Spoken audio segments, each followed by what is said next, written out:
কোনো সময়ে মানুষের অধিকারকে নিশ্চিত করার জন্য ভুল তো বামপন্থীদের অনেক হয়েছে, তারা নিজেরাই স্বীকার করে। কিন্তু ভুলের মধ্যে যে জিনিসটা আপনাদের লক্ষ্য করবেন, যেটা হচ্ছে সব সময় মানুষের পাশে দাঁড়িয়ে একটা লড়াই করার, যে ত্যাগ করার যে একটা মানসিকতা, এই অংশের মধ্যে সবচেয়ে বেশি আছে।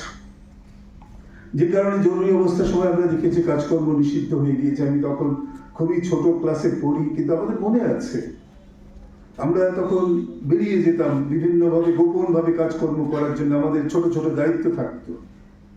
তখন আমরা বুঝতে পারতাম যে দেশটার মধ্যে আর যা কিছু থাকুক, কথা বলার অধিকার নেই। তখন বুঝতে পারলাম যে বয়সে রূপকথার গল্প পড়ে মানুষ, যে বয়সে গোয়েন্দা গল্প পড়ে, সেই কথা আমরা বুঝতে শিখলাম জরুরি অবস্থা কি, কেন মানুষ কথা বলতে পারছে না।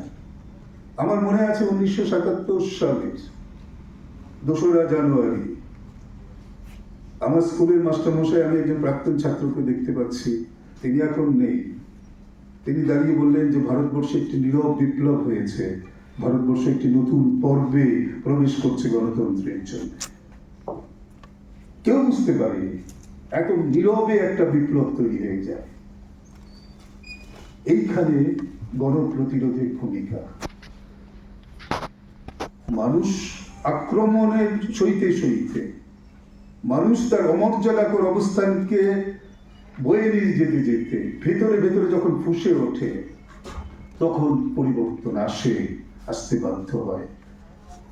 একেবারে রাজনৈতিক স্তরে সেই পরিবর্তনের কোনো তীব্র স্রোত দেখা না গেলেও এই জিনিসগুলো সমাজে হয়ে বইতে হয়। ভারতবর্ষ একটি কমিউনিটি বেসড কান্ট্রি, বা অনেকগুলো সম্প্রদায় সারা ভারতবর্ষ জুড়ে বাস করছে।